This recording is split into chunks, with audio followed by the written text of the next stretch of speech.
Bonjour Marc Biara Bonjour. et merci d'être sur le plateau de Grand Lille TV. Votre association porte le nom de votre maman qui s'est longtemps dévouée aux personnes en difficulté dans votre pays. Vous venez en aide aux populations de la ville de Man, à l'ouest de la Côte d'Ivoire. Alors aujourd'hui, vous habitez Bondu, il me semble, à des milliers de kilomètres finalement de votre pays natal. Comment faites-vous pour aider cette population? Alors,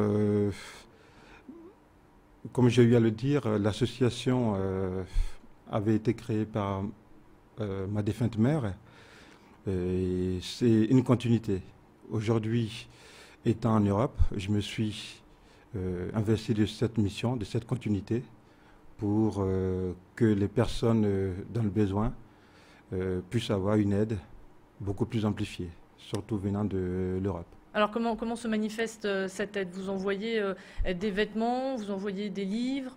Alors, au départ, l'association vivait sur nos fonds propres, sur les fonds propres de ma défunte mère. Et aujourd'hui, euh, nous avons essayé de normaliser les choses pour aider euh, par l'envoi de livres scolaires, de vêtements, de vêtements et également de biens. Hein, de biens, c'est-à-dire des biens sur place. Hein. Est-ce que ces derniers jours, vous avez remarqué une solidarité particulière en France suite aux événements qui se déroulent actuellement en Côte d'Ivoire?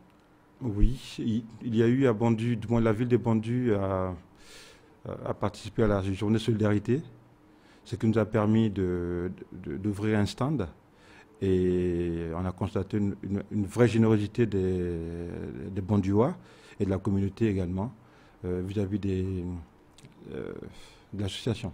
On a récolté énormément de vêtements et aujourd'hui le souci c'est comment acheminer ces vêtements-là vu la situation Alors justement, il me actuelle. semble que vous avez des containers qui sont bloqués. C'est exact? Alors, nous n'avons pas encore entrepris cet acheminement, dans le sens où il faut tout un processus avant. Hein, aujourd'hui, la ville de Bondy nous a prêté un local dans lequel, Vous euh, pouvez entreposer voilà, tous les vêtements. voilà, dans lequel est entreposé tout ce que nous avons reçu. Mais Hein. concrètement, qu'est-ce qui bloque l'envoi? Alors, il faut énormément d'étapes. La première étape, c'est faire des containers, l'acheminement, le dédouanement et la distribution. Ce qui est une très longue étape. Et comme je tiens absolument à suivre toutes ces étapes-là, en gros, je souhaite une traçabilité de, par rapport à celui qui donne jusqu'à celui qui reçoit. Donc, je vais m'y rendre prochainement pour pouvoir remettre moi-même ces vêtements. Vous partez C'est- quand? Alors, vu la situation actuelle, il n'y a pas de date de décider. On verra par rapport à la situation politique que la Côte d'Ivoire vit actuellement. Alors vous avez de la famille sur place, il me semble que vous avez des sœurs. Qu'est-ce qu'elles vous disent? Comment est la situation sur place? Alors, aujourd'hui, mes sœurs sont sur Abidjan. Hein, j'ai trois petites sœurs qui sont sur Abidjan. Elles suivent très attentivement la situation. J'ai également des amis hein, qui sont un peu au courant de ce qui se passe.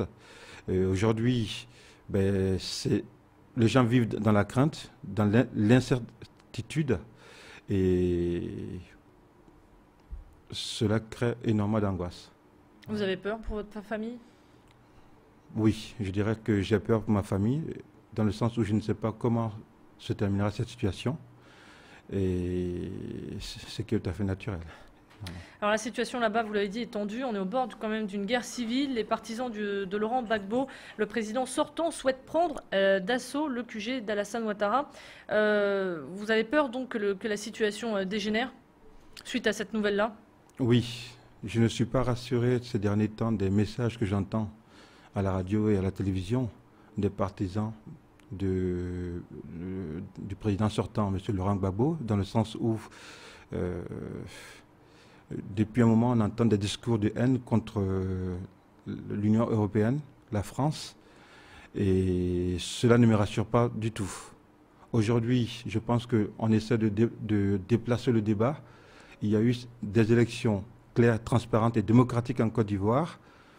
Euh, Par la suite, il y a eu un président élu, reconnu par l'Union africaine, l'Union européenne et d'autres instances.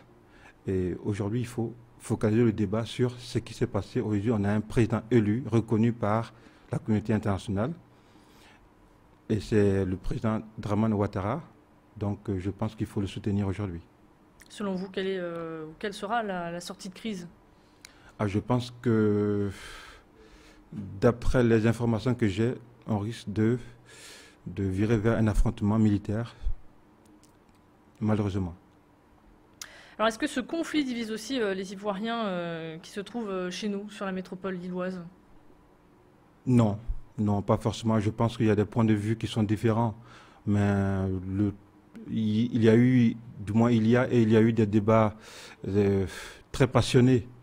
Mais je ne pense pas que cela puisse créer de vrais problèmes au sein de la diaspora ivoirienne en France. C'est plutôt la solidarité qui règne sur la métropole lilloise, j'imagine, pour aider la population en Côte d'Ivoire. Voilà, je pense qu'aujourd'hui, bien que nous ne soyons pas forcément du même bord ou nous ayons des avis différents, les Ivoiriens de la diaspora ne sont pas forcément, pensent plutôt aux Ivoiriens qui souffrent. Je vous remercie beaucoup, Marc Garin. Je rappelle que vous êtes le président de l'association Sao Amsatou.